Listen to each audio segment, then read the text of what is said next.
Então, pessoal, nós estamos aqui aguardando a entrada das pessoas, né? Já estamos aqui para começar o nosso bate-papo sobre as mensalidades escolares, a prestação de serviço escolar nesse período de pandemia, tá? Então, a gente está aqui dando um tempinho para aguardar a entrada do pessoal.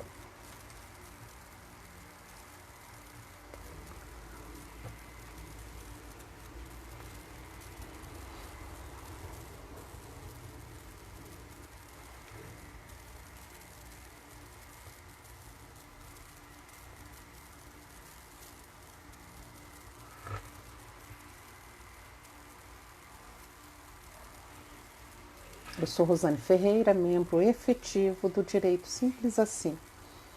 E estou aqui para a gente conversar um pouquinho, né? Não tem nenhuma fórmula fechada, nada determinado de forma definitiva para esse período, mas a gente precisa conversar, porque é uma questão que tem trazido muito desconforto, tanto para os consumidores, alunos e pais de alunos, como para os fornecedores do serviço, que no caso são as escolas. Então a gente precisa sim conversar um pouquinho sobre isso, até para a gente poder refletir, né? Refletir sobre as razões dos dois lados. Estou só dando um tempinho para as pessoas poderem entrar.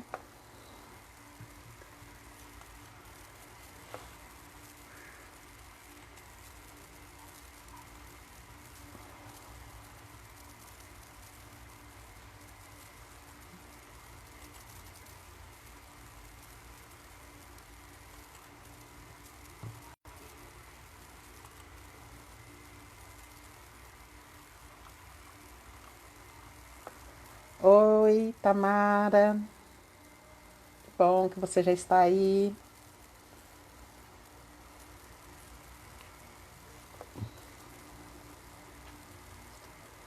Olá, você que está chegando. Drivas.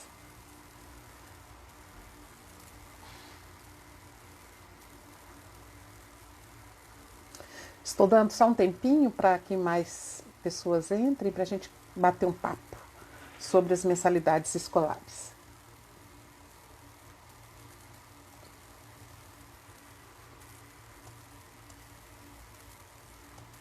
Olá, Anne, tudo bem?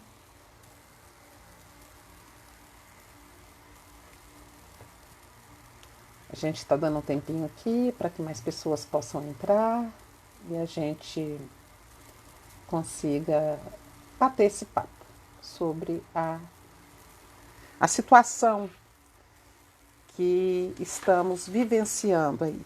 Caso os alunos, pais de alunos e os donos também, os donos de escola pública, né? De escola privada. Eu acho que a gente pode começar a nossa conversa. Inicialmente, eu quero dizer para vocês que essa é mais uma live do Direito Simples Assim. E aqui a gente discute no nosso canal Direito Simples Assim, a gente discute todas as questões que envolvem os ramos do direito e de áreas afins, áreas que de alguma forma influenciam, que conversam com o direito, né? E hoje nós vamos falar sobre as mensalidades escolares. A gente faria um ponto e contraponto, seria eu e a advogada Lilian Rocha, mas ela teve uns problemas pessoais inesperados, né, que a impediram de participar conosco hoje. Então nós resolvemos manter a live, né, para a gente conversar um pouquinho. Então tá, vamos. Eu sou Rosane Ferreira, sou membro efetivo do Direito Simples Assim. Sou advogada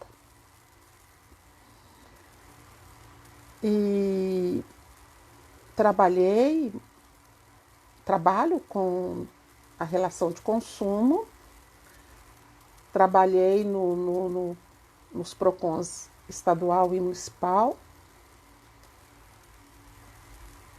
por bom tempo,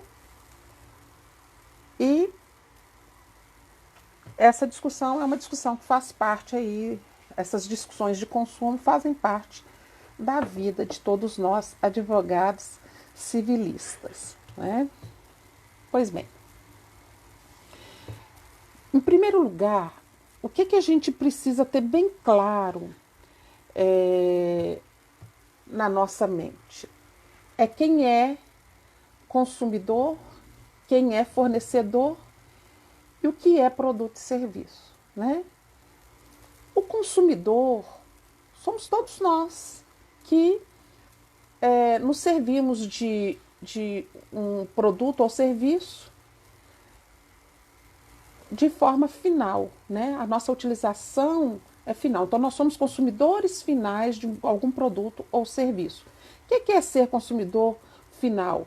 É aquele consumo do produto ou do serviço que não é meio de uma linha de produção para que tenham outros consumidores finais. Então, nós, como os receptores,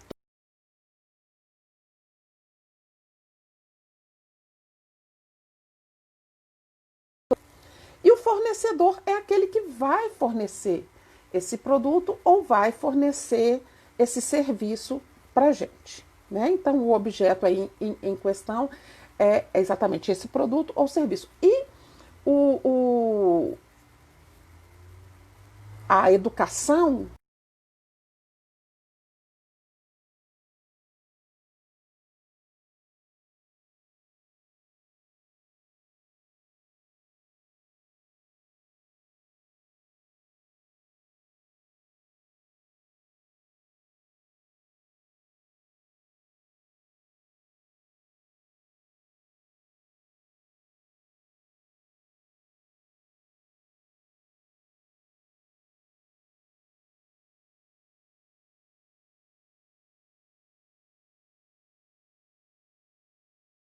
cento e setenta também da nossa Constituição. Então, está dentro dos direitos, se está no artigo 5º, está dentro dos direitos fundamentais do cidadão, do indivíduo, né? O direito, a relação de consumo, ela está aí dentro, é um direito constitucional e fundamental da pessoa. Mas o que mais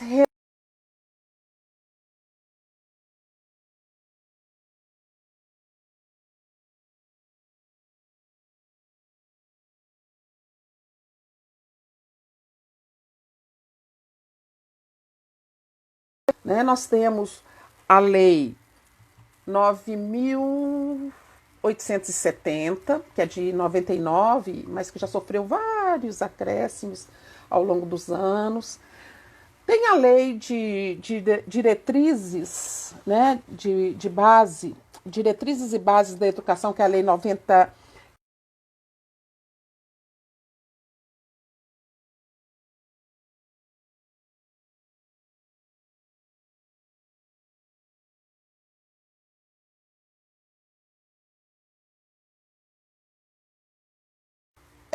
Também artigos, além da Constituição, da lei especial, que é o Código de Defesa do Consumidor, da lei 93 e 94, da lei 98/70.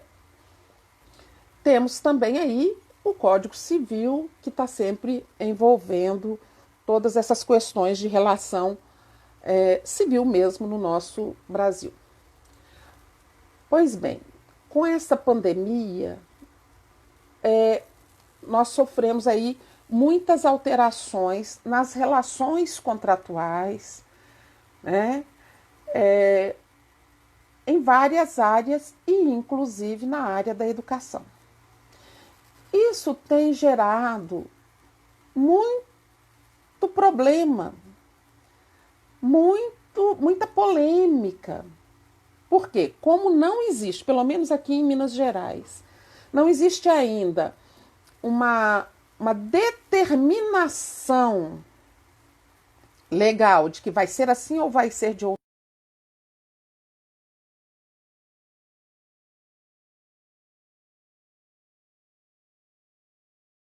Mas definitivo, como é o caso, por exemplo, do Ceará, que já tem uma lei determinando como é que seria, em outros estados, né?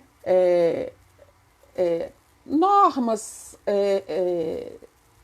ou acordos que já foram firmados de forma coletiva. Aqui em Minas a coisa ainda fica um tanto confusa e gera questionamentos de toda espécie. E há legitimidade na defesa das duas partes, tanto da parte do consumidor, quando ele pede, ele quer exigir os descontos nas mensalidades, porque a prestação de serviço ela não está vindo na forma contratada, e o fornecedor do serviço, que ele tem toda uma estrutura para manter e que se mantém exatamente com as mensalidades escolares, né? Então, os dois lados estão aí, cada um com as suas razões, mas o problema existe e nós estamos aqui no meio. Eu não tenho como dar uma solução, acho que aqui em Minas ninguém ainda pode dar uma solução coletiva, né? O PROCON da Assembleia, PROCON-MG da Assembleia, ele vai por uma linha, o PROCON do Ministério Público numa outra linha, né? E assim vai. O sindicato das empresas de ensino, das escolas, querem manter os contratos no formato inicialmente firmados, e aí cria-se toda essa celeuma que nós estamos vendo. A verdade é que com a pandemia, com o isolamento, com a diminuição, a redução dos salários dos pais, com tudo isso que está acontecendo, houve uma mexida, né? Outro dia nós estávamos aqui falando do caso fortuito, da força maior, né? O advogado Cláudio Silveira estava aqui falando desses acontecimentos que vêm e que, de alguma forma, eles vão mexer nas estruturas contratuais, né? Então, o que a gente tem que analisar? Em primeiro lugar, essa lei 9.870, ela trata exatamente de como que fica essa coisa das anuidades escolares ou semestralidades escolares, né? Na verdade, é um contrato com valor X que é dividido pelo número em parcelas na conformidade, se ele é semestral ou se ele é anual. Então, foi fechado um contrato anual, por exemplo, e esse contrato dividido em 12 meses, em termos de pagamentos.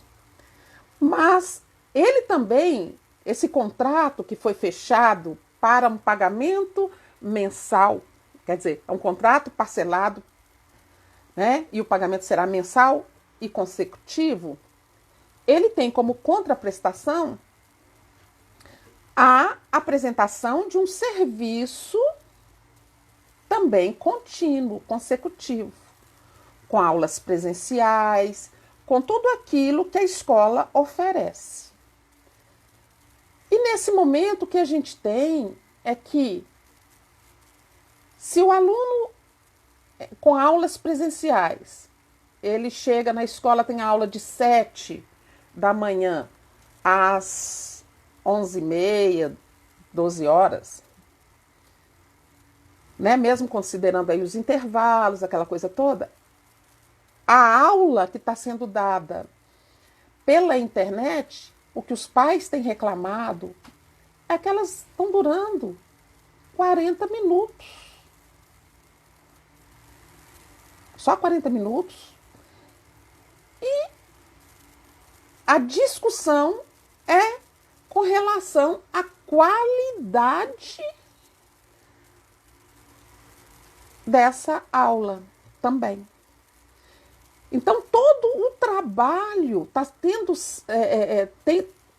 sendo realizado, no caso de crianças do ensino fundamental ou os alunos de nível médio, né? Está sendo ali acompanhado pelos pais. O pessoal das faculdades, das pós-graduações também, estão tendo que se virar. Quer dizer, independentemente de o aluno ter ou não uma boa internet em casa, de ter o equipamento de computador ou um celular bom para acompanhar aulas, isso alunos de escola privada. A gente tem que entender que muitas vezes o aluno ele estuda numa escola particular, mas os pais eles estão se desdobrando para conseguir pagar aquela mensalidade e garantir aquela contraprestação por parte da escola, né? Então fica muito difícil. Por outro lado, a escola ela tem todo um gasto com pessoal, com material, com a manutenção propriamente da estrutura ali, onde é firmada ali o contrato, né? É exercitado o contrato. Aí a gente tem que refletir. Nesse tempo em que a escola está fechada, o gasto de energia elétrica é menor, o gasto de água é menor, o gasto com a internet é menor. As reduções de salários advindas aí das medidas provisórias que foram que estão regulando as relações de trabalho, onde a escola paga uma parte e o governo paga outra parte para o empregado, né? Ou a antecipação de férias, ou o trabalho, o teletrabalho do empregado. Quer dizer, tudo isso também fez com que diminuísse os custos da escola, né? Então, a gente sabe que os contratos, eles não podem, a gente tem que ter uma certa segurança contratual, segurança daquilo que se contrata, porque senão fica muito difícil. Se não tem uma segurança daquilo que se contrata, fica difícil de contratar. Mas não se pode puxar com intransigência de nenhum dos lados. Por quê? A pandemia vai passar,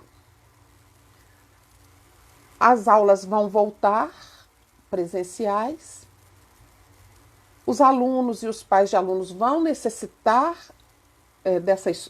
de voltar à escola, a não ser que peçam a transferência para outra escola, façam essa modificação como um todo, que implica num monte de situações, né?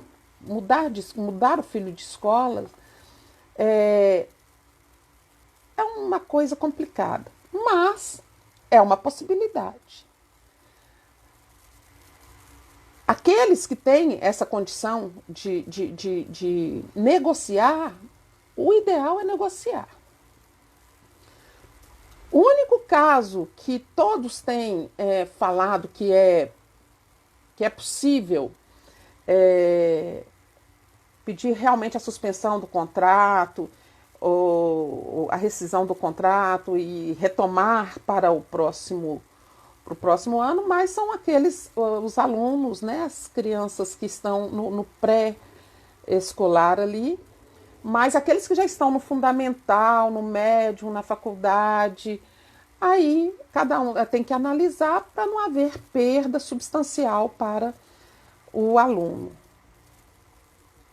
Então, gente, é preciso negociar, sabe? É caso a caso. Existem situações, por exemplo, no início, em março, quando começou a pandemia, teve uma orientação aí do PROCON de que do PROCON do Ministério Público, se não me engano, de que deveria ser dado 29, alguma coisa, quase 30% de desconto na mensalidade, já que não teria a aula presencial. E no primeiro momento a coisa ficou meio confusa mesmo, não tinha aula era de jeito nenhum, nem nem aula online, nem presencial. Então, eles entenderam que naquele caso, naquele mês, devesse ter esse desconto aí e que nos meses subsequentes que fossem fazendo-se a reanálise do caso.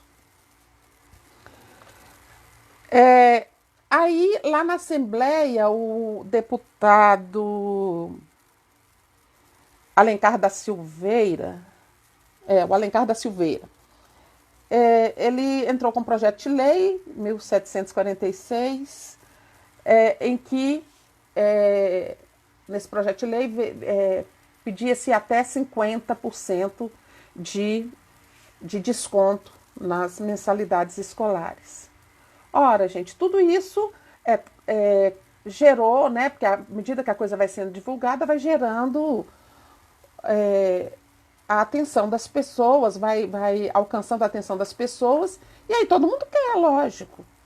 Mas o que nós temos de fato hoje é que não existe uma norma ainda estabelecendo a obrigatoriedade desse desconto. Embora o bom senso da relação de consumo nos leva a defender que tem que ter o abatimento, sim, proporcional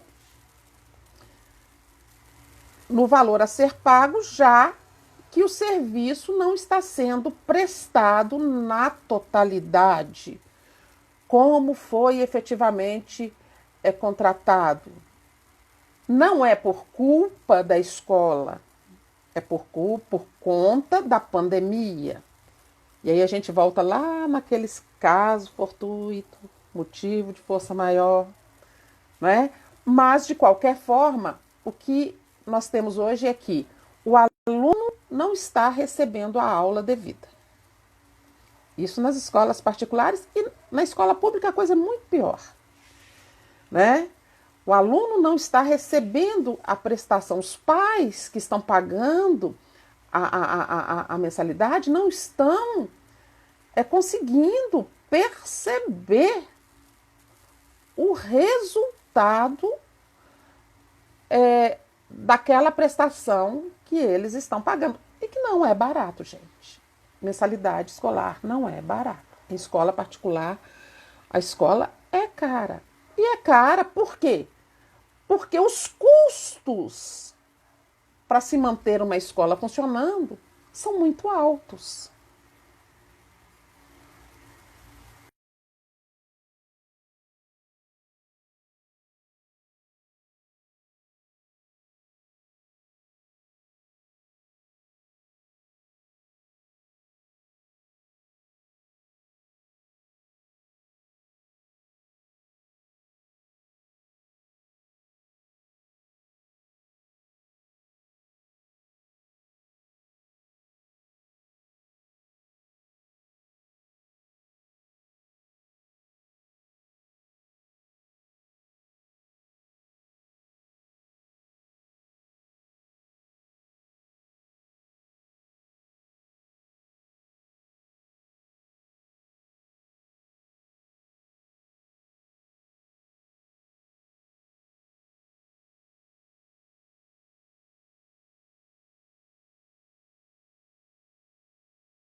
princípios básicos do direito,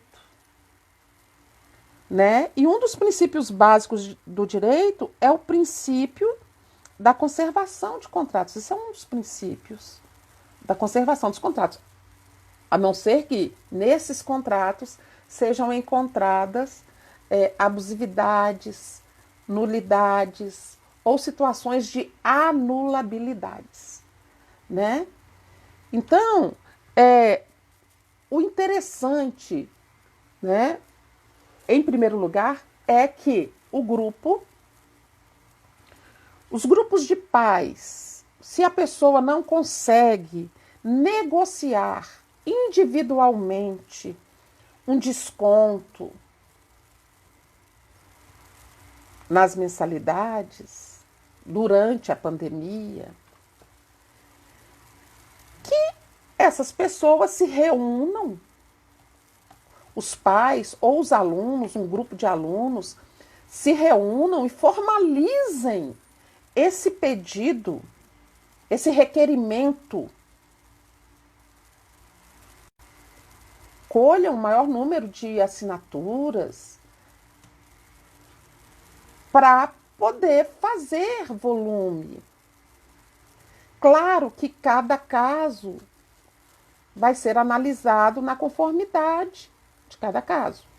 Obviamente que aqueles que já se encontravam inadimplentes antes mesmo da pandemia, esses vão ter mais dificuldade nas negociações, né? Eu vi algumas jurisprudências já de discussões em alguns estados e os juízes eles têm dado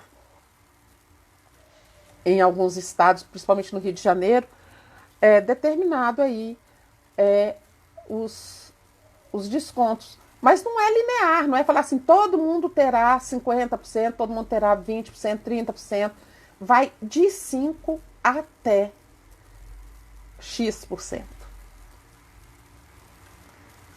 Né?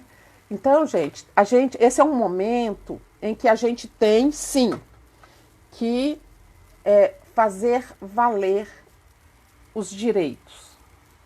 Mas se existe direito para o consumidor do serviço educacional, existe direito também para o fornecedor do serviço educacional, o dono da escola, aquele que tem impostos a pagar.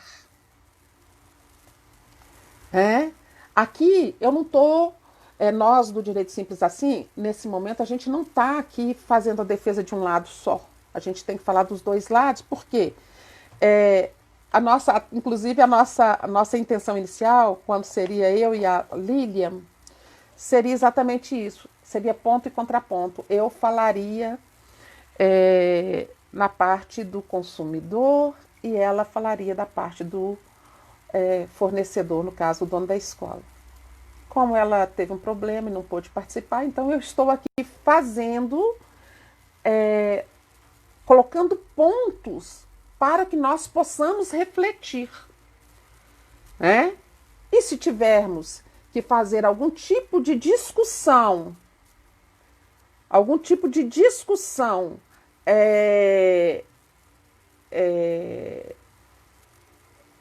judicial, a gente tem toda uma legislação aí para nos amparar, para amparar o consumidor.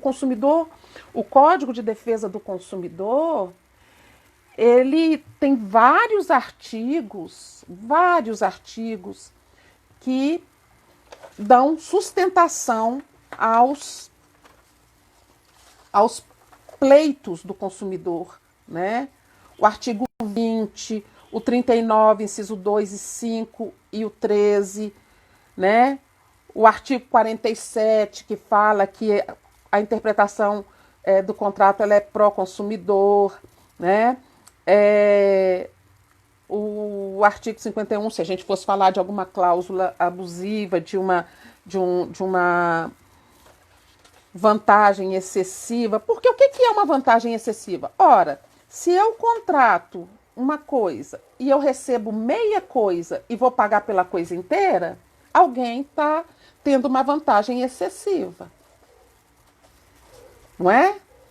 Mas, de qualquer forma, por outro lado, a empresa, a escola, tem como alegar o contrato, né? A conservação do contrato, a bilateralidade, né? Enfim, existem pontos de defesa dos dois lados. Por isso que é melhor que façamos o acordo. Um acordo, né? E tem mais, gente. A escola, se a pessoa deixa de pagar, eu não tenho condição de pagar, não vou pagar. A escola, ela não pode impedir o aluno de participar de tudo que tem a ver ali com a parte acadêmica, né, da escola, curricular. A escola, ela não pode impedir de fazer prova. A escola não pode negar a entrega de documentos do aluno, histórico, essas coisas todas, mas ela pode se negar a fazer a renovação de matrícula para o ano seguinte. Isso em todos os níveis, fundamental, médio e o superior. Então, a pessoa tem que analisar tudo, não é só o aqui e agora. Olha, eu preciso de receber as aulas. Eu vou ter aulas suplementares, complementares depois? Vão repor essas aulas para mim? Como vai ser isso? Como será essa reposição de aulas? 40 minutos de aula online não vai resolver o meu problema, que seria ali de 3, 4 horas de aula dia. Né? Então, isso tem que ser conversado entre as partes. Mas muitas vezes não adianta, assim, é desgastante para a pessoa ficar indo sozinha ali resolver isso. Procura o MP, Ministério Público, procura os PROCONs, que podem fazer a intermediação de uma forma coletiva, né? E deixa essa coisa de ajuizar a ação quando tiverem sido encerradas todas essas possibilidades de solução administrativas. Né? Vocês podem fazer perguntas ou fazer colocações aí, viu, gente? Pode escrever que a gente vai vendo aqui o que vocês estão colocando. Tudo é bem-vindo. Nós temos aqui a Mariana Teles, a Flávia Tinoco, a Brostel, que deve ser Alexandre Brostel, Marcos Vaz, Morgana, Anne. Podem fazer suas colocações com os pontos de vista de vocês para a gente poder desenvolver mais esse assunto, né? Porque é um assunto que está aí, as pessoas estão muito insatisfeitas, estão sem condição de pagar, as escolas estão insatisfeitas porque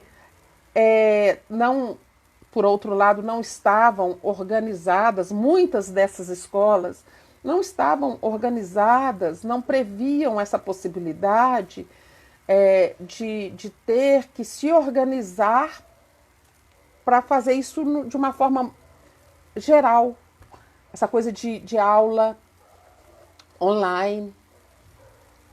Não é? Essa pandemia ela trouxe muita coisa nova para muitos setores, inclusive para a escola. Né?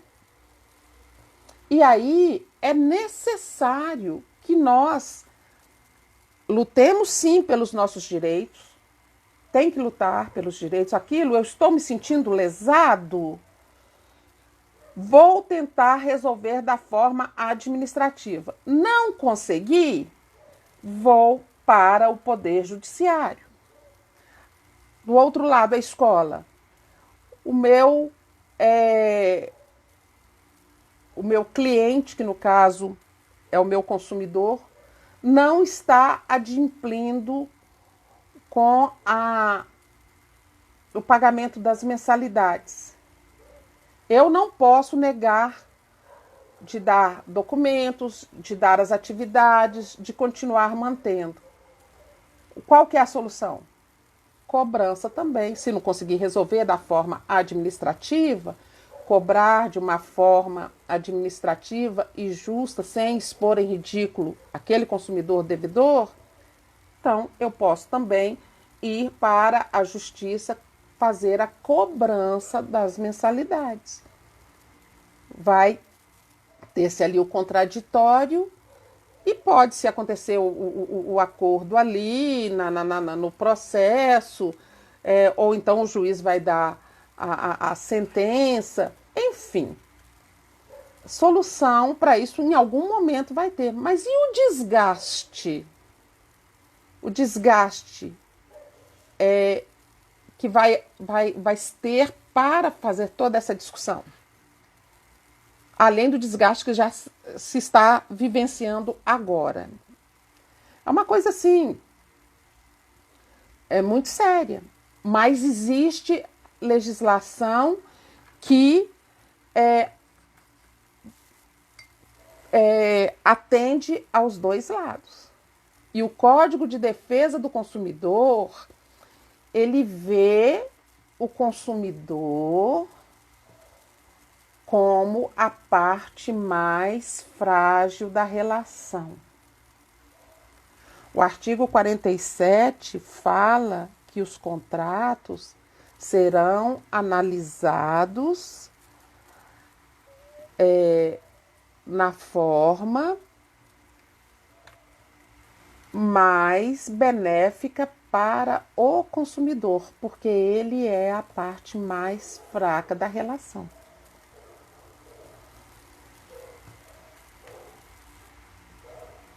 Então, gente, é possível fazer as discussões? É. É possível cobrar na justiça a mensalidade não paga? É. Mas a escola não precisa do aluno? O aluno da escola particular, se de tudo ele não tiver como continuar na escola particular, a própria lei de diretrizes e bases da educação dá a ele o direito de ter uma vaga na escola pública. Nos tempos atuais, a não ser as pessoas que realmente têm muita condição, os outros que estão na escola particular estão ali, mas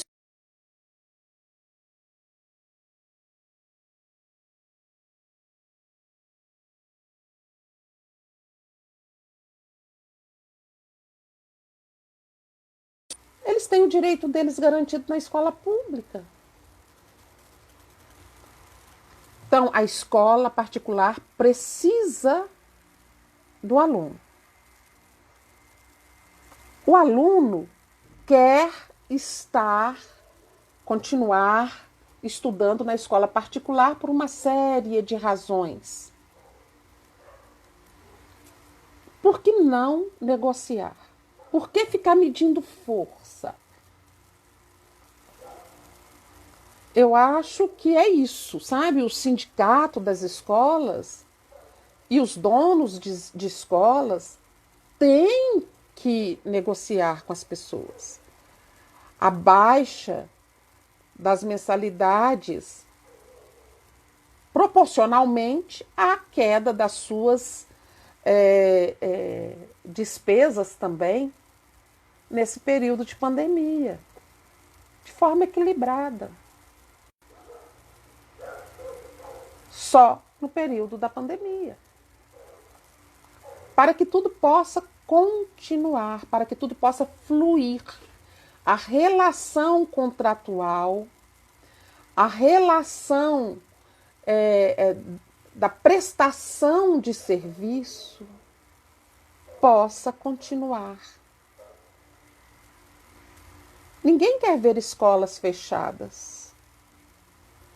E os trabalhos que as escolas fazem ficam marcados na vida dos alunos. Então, eu acho que é essa coisa mesmo de equilibrar aí a relação. E, por outro lado, é cada pai abrir a sua situação. Ou cada estudante abrir a sua situação ali. Porque a história de cada um, a relação de cada um, é diferente. Não é linear. Não está todo mundo no mesmo barco. Pode estar no mesmo barco, mas a situação de cada um é diferente. Então guardem aí, gente, as leis que vocês podem consultar, né? Que é a Lei 9870 de 1999, que trata das mensalidades escolares, das anuidades ou semestralidades escolares. A Lei 8078, que é o Código de Defesa do Consumidor. Aí a gente tem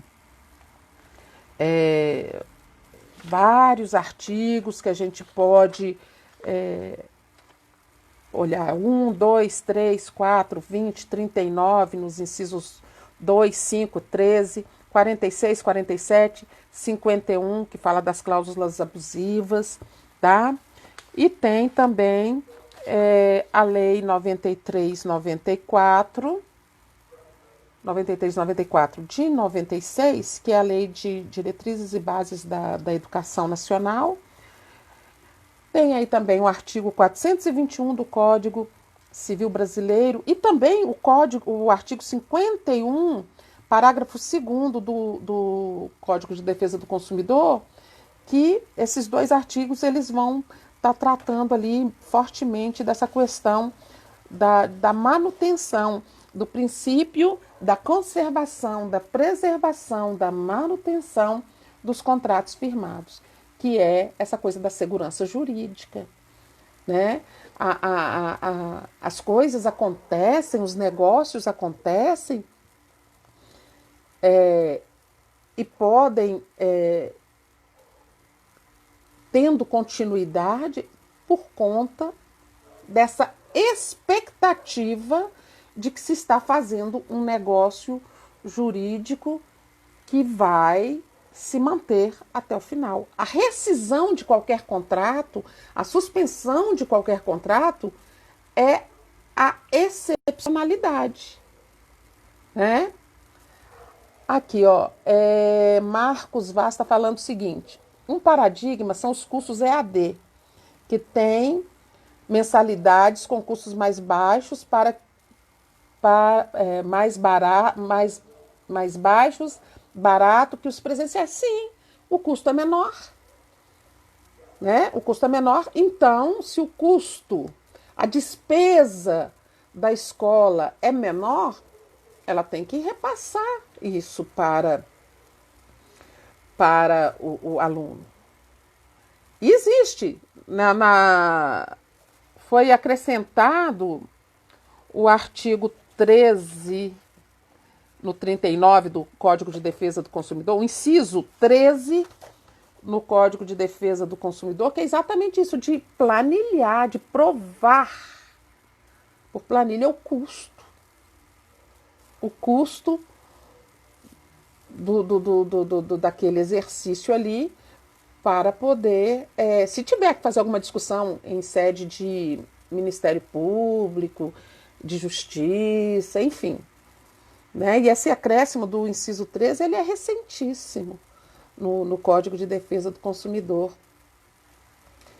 Então, gente, nós precisamos exigir das escolas que elas cedam no sentido de fazer os acordos de baixa das mensalidades, sob o risco de perder os alunos. E aí? Que é uma escola particular que vive da mensalidade do aluno sem o aluno.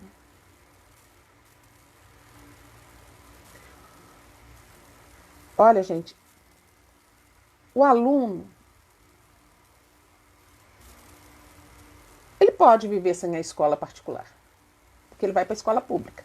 Ah, a escola pública é problemática, é violenta, o ensino é assim, assado. Mas ela está lá. Agora, a escola particular não vive sem o aluno. Então, tem que ter essa conversação. Tem que ter esse equilíbrio. E judicializar só se não der para resolver a coisa em sede administrativa. Né? Deixa eu ver se alguém mais falou alguma coisa aqui. Gente, eu quero agradecer muito vocês por estarem aqui com a gente, conversando, né? Seria mais bacana se a Lilian estivesse conosco, mas a gente volta um outro dia, porque nós queremos também falar desse mesmo assunto das aulas online no quadro da escola pública. Né? E voltando aqui na coisa da escola particular, esses materiais, essa cobrança de materiais, de apostilas, é preciso observar, porque em muitos desses contratos, lá no início do ano, já é cobrado material. Já é cobrado material. Não é possível que cobrem material extra. Ou façam uma cobrança extra de um material que já constava no material do início do ano. Então, observem esses detalhes. Esse material vai ser usado como? Essas apostilas, se não tem aula presencial.